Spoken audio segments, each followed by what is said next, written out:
Bonjour tout le monde et bonne année 2022 à tous. J'espère que vous allez réaliser vos rêves, j'espère que vous allez accomplir tout ce que vous souhaitez accomplir. En tout cas, je vous souhaite le meilleur pour cette nouvelle année qui a très mal démarré pour la WWE hier soir, car les choses ne se sont absolument pas passées comme elles étaient censées se passer lors de Day One. La soirée a démarré avec une très mauvaise nouvelle. Roman Reigns testé positif au Covid, et donc du coup Roman Reigns a été retiré de la carte environ 2 heures avant le début du show. Donc forcément Roman Reigns va être le sujet principal de la vidéo. Ensuite on enchaîne avec les résultats rapides de Day One, puis on va surtout s'intéresser au main event. Mais d'abord, je tiens encore une fois à remercier tous les gens qui étaient présents hier soir sur Twitch lors du kick-off de Day One, et un énorme merci à toutes les personnes qui ont déjà regardé la vidéo Catch Club City, qui est sortie il y a environ 10 jours. Je rappelle que c'est la vidéo spéciale pour les 100 000 abonnés de la chaîne, et c'est le plus gros projet de l'histoire de Catch Club. C'est très différent des vidéos que je sors habituellement. Là, on est sur une série fiction, avec plein de personnes que vous adorez, notamment Christophe Agius, Philippe Chéreau, Alain Mistrangelo, des superstars françaises du monde du catch, et même des superstars américaines que vous avez déjà vues à la WWE, la AEW, Impact, ou encore la New Japan. Donc comme d'habitude, je vous laisse le lien dans la description, n'hésitez pas à aller checker la vidéo. Et en bonus, voici un petit extrait juste pour vous hyper. Mesdames et messieurs, bonjour à toutes et à tous, et bienvenue à Catch Club City. Précision importante, aux abords du ring, vous avez tous les étudiants de Catch Club City qui sont là pour apprendre et ingérer en eux tout le savoir des superstars de Catch Club City. On les surnomme les Young Thugs. Philippe Chéreau, Christophe Agius. Donc c'est parti, voici le récit de ce 1er janvier 2022 qui a dû être horrible pour les officiels de la WWE, car hier soir aux alentours de minuit heure française, dans la nuit de samedi à dimanche, d'un coup la fédération a posté un message sur Twitter où ils nous ont informé que Roman Reigns a été testé positif au Covid, et donc Roman Reigns est retiré de la carte de Day One. Et à la place, Brock Lesnar va tout de même combattre, mais du coup Brock Lesnar a été déplacé dans le match pour le titre WWE. Donc pour rappel à la base, le match pour le titre WWE devait être un match à 4, avec Big E qui défendait son titre face à Seth Rollins, Bobby Lashley et Kevin Owens, mais du coup, Brock Lesnar est ajouté à ce match, et comme ça le public qui a payé pourra tout de même voir Brock Lesnar, donc ils ne seront pas déçus. Et pour info, ce n'est pas illogique de placer Lesnar dans le match pour le titre WWE, car il y a quelques semaines, lors du draft, Lesnar nous avait expliqué que grâce à son avocat Paul Heyman, il est dorénavant agent libre et il peut catcher où il le souhaite. Donc dans la storyline, Brock Lesnar peut catcher à Raw, à SmackDown, à NXT, à n'importe quel show de la WWE. Et donc bien entendu, à côté de ça, on souhaite un très bon rétablissement à Roman Reigns, on espère qu'il sera rapidement de retour. Et pour info, si je peux un petit peu vous rassurer, il faut savoir que l'année dernière, lors de la pandémie, quand Roman Reigns avait quitté la WWE pendant quelques mois, il ne l'avait pas fait à cause de son système immunitaire, et il avait même précisé dans plusieurs interviews que son système immunitaire va plutôt bien, mais par contre il l'avait fait pour protéger ses enfants, car l'année dernière, vers la période de WrestleMania, la femme de Roman Reigns venait juste d'accoucher, et Roman Reigns venait d'avoir des jumeaux pour la 2e fois, et donc en fait il ne voulait pas mettre en danger sa famille, ses enfants et sa femme. Donc c'était surtout pour cette raison qu'il s'était absenté, et non pas à cause de son système immunitaire. Maintenant par rapport à ma réaction perso, en tant que fan, je dois avouer que j'étais incroyablement déçu hier soir, parce que forcément, Roman Reigns contre Brock Lesnar était le match que j'attendais le plus, et c'est même la meilleure rivalité actuellement du côté de la WWE, mais du coup on va devoir attendre avant de voir la suite, et de voir de quel côté Paul Heyman va se placer. Donc c'est parti, on enchaîne avec les résultats, et on démarre avec le kick-off. Et pour info, hier soir on avait un match lors du kick-off, un match par équipe, avec Cesaro et Ricochet contre Ridge Holland et Sheamus. Et on peut dire que l'année 2022 a très mal démarré pour Ridge Holland, car pendant le match, Cesaro a aidé Ricochet à porter une sorte de flip.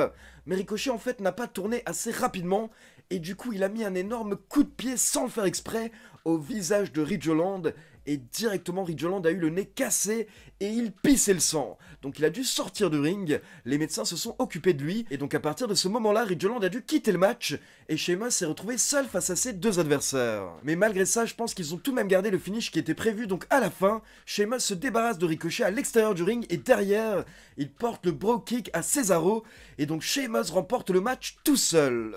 Ensuite, on passe à la carte principale, et petite info au passage, il faut savoir que le show hier soir n'était pas considéré comme un pay-per-view, mais à la place, la WWE a appelé ça un PLE, un Premium Live Event. Et donc ce Premium Live Event démarre avec le match pour les titres par équipe de SmackDown, avec les Usos contre le New Day.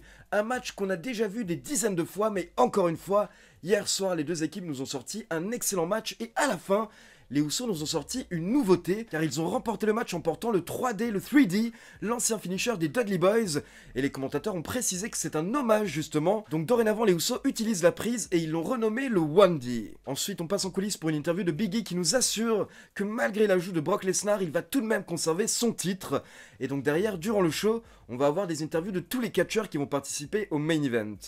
Ensuite, on enchaîne avec l'entrée de Madcap Moss et Happy Corbin qui sont montés sur le ring et qui ont fait encore une fois des blagues de merde. Et pour vous dire la vérité, tellement je suis saoulé par leur gimmick actuellement, mon cerveau s'est déconnecté à partir du moment où ils étaient dans le ring et j'ai aucun souvenir de ce qu'ils ont dit, je n'ai rien écouté. Et donc ça nous a mené à Drew McIntyre contre Madcap Moss et là, honnêtement, au bout de 2-3 minutes, j'avais envie que le match se termine et que McIntyre gagne rapidement. Mais Madcap Moss a commencé à vraiment bien catcher et à super bien bumper, ce qui fait qu'au final ce con m'a mis dans le match, il m'a intéressé, et franchement j'ai été impressionné par la performance de Madcap Moss, car malheureusement avec sa nouvelle gimmick, il n'a pas souvent l'occasion de nous montrer qu'il est un bon catcheur. Donc au final, au lieu d'avoir un squash match de 2-3 minutes, on a eu un bon petit match de 10 minutes, et je pense que c'était également car comme le match entre Roman Reigns et Brock Lesnar a été annulé, il fallait un petit peu prolonger les autres matchs. Et au final, au bout d'environ 10 minutes, Drew McIntyre a porté son Claymore Kick pour la victoire. Ensuite, on passe en coulisses pour une interview de Kevin Owens qui n'est pas content que Brock Lesnar ait été ajouté au main event, mais il nous dit que ce n'est pas grave car au final, ça va être l'occasion pour lui de venger son âme sœur Sami Zayn suite à ce que Brock Lesnar lui a fait ces dernières semaines. Et j'ai trouvé ça plutôt intéressant le fait que Kevin Owens mentionne son amitié avec Sami Zayn. On enchaîne avec les champions par équipe de Raw, les RK Bro, Randy Orton et Riddle, qui défendent les titres face aux Street Profits, Montez Ford et Angelo Dawkins, et pour l'occasion, les RK Bro étaient accompagnés par Migos. Et honnêtement, il n'y a pas grand chose à dire, c'était exactement comme le match pour les titres par équipe de SmackDown. On a eu un excellent match d'environ 12 minutes, et à la fin, un très beau finish, avec Riddle qui a jeté Montez Ford dans l'air, et donc en fait il a fait une passe décisive à Randy Orton, qui a enchaîné avec un RKO pour la victoire. Mais pour info, après le match, les deux équipes se sont retrouvées dans le ring, et là elles se sont serrées la main, et au final les 4 catcheurs ont fêté avec Migos. Ensuite on passe en coulisses, on retrouve Zara Schreiber qui demande à Drew McIntyre si maintenant la suite pour lui c'est Happy Corbin. Mais là, avant que McIntyre puisse répondre, il se fait attaquer violemment par Corbin et par Madcap Moss, qui utilisent de l'équipement qu'ils jettent violemment sur McIntyre. Et donc pour info, petite news, d'après plusieurs grands médias américains comme PW Insider ou encore Fightful, cet angle a été tourné exprès pour éloigner McIntyre des écrans pendant quelques semaines, car apparemment McIntyre serait légèrement blessé au niveau du cou, au niveau de la nuque, et donc il doit aller passer des examens supplémentaires pour connaître exactement le niveau de gravité de sa blessure. Et donc ensuite, toujours en coulisses, on retrouve Kayla Braxton pour une petite interview de Brock Lesnar, et là justement Lesnar nous rappelle qu'il est agent libre grâce à son avocat, et donc il peut faire ce qu'il veut quand il veut, et ce soir il va repartir en tant que champion WWE, et attention, ce n'est pas une prédiction, mais c'est un spoiler. Puis on enchaîne avec un des autres matchs que j'attendais le plus hier soir, Edge contre The Miz. Donc d'abord nous avons The Miz qui fait son entrée avec Maryse, et ensuite nous avons Edge qui fait son entrée, et encore une fois, il démarre avec une entrée en mode de Brood, avec les flammes, avec l'ancien thème de son ancien clan, et ensuite nous avons le thème habituel de Edge. Et donc comme je vous l'ai dit, j'attendais vraiment ce match car j'avais hâte de voir ce que Edge et The Miz pouvaient faire ensemble dans le ring, mais je dois avouer que je n'ai pas été totalement emballé par ce match hier soir. Mais attention, je précise tout de suite que ce n'était pas du tout un mauvais match, mais je sais pas, j'ai pas réussi à rentrer dedans, et ce n'était pas le classique que j'espérais. Au final, on a une histoire assez classique avec The Miz qui a essayé de tricher pendant tout le match, soit en cédant des cordes, soit avec des interventions de Maryse. Et justement, à la fin du match, alors que Edge venait de rater un spear, Maryse en profite et elle lui met un coup avec son sac à main. Et bien entendu, on peut imaginer qu'il y avait quelque chose de solide, quelque chose de dur dans son sac à main, donc forcément, ça a fait très mal à Edge. Et derrière, The Miz en profite, il enchaîne avec son finisher, mais pour le compte de 2, Edge réussit à se dégager.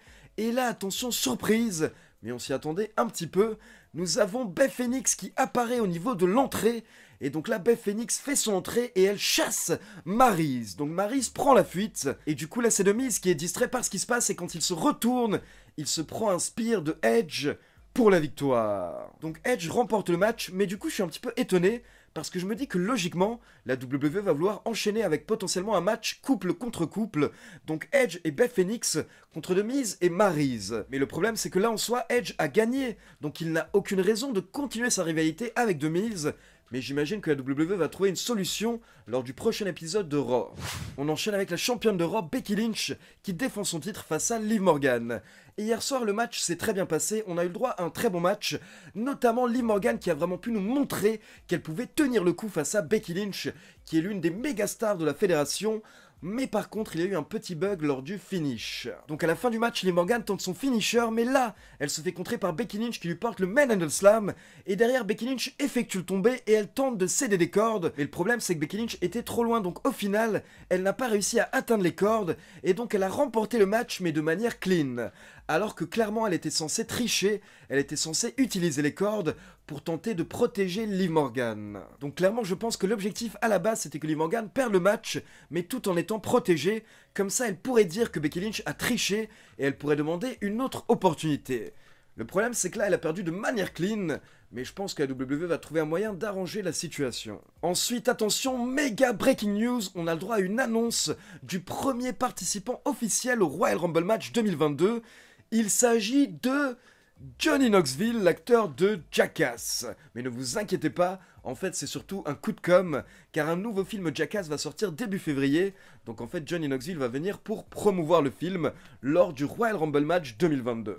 Et donc on passe au main event avec le champion WWE Big E qui défend son titre face à Bobby Lashley, Kevin Owens, Seth Rollins et surprise, Brock Lesnar. Et directement dès le début du match, on se retrouve à Suplex City avec Brock Lesnar qui distribue des German Suplex à tout le monde.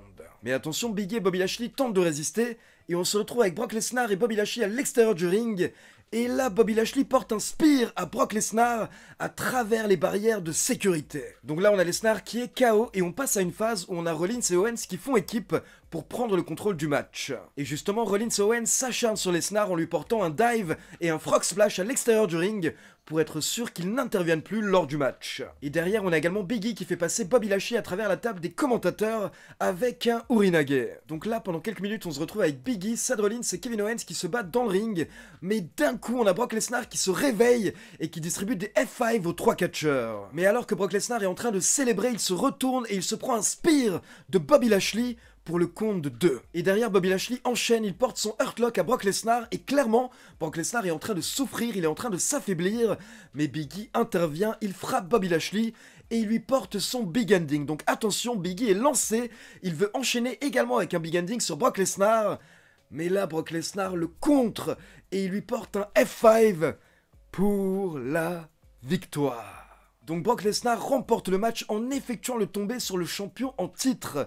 Et Brock Lesnar devient le nouveau champion WWE, alors qu'à la base, il était censé avoir un match pour le titre universel lors de Day One. Et donc quelques précisions, déjà il faut savoir que le main event était un match très court, environ 8 minutes 25, donc un match de 8 minutes 25 avec 5 catcheurs, ça veut dire que c'était de l'action non-stop et honnêtement c'était plutôt cool. Et deuxième petite précision, il faut savoir qu'à la fin du show, les caméras se sont vraiment concentrées sur Brock Lesnar et Bobby Lashley, les deux catcheurs qui étaient en train de se défier du regard.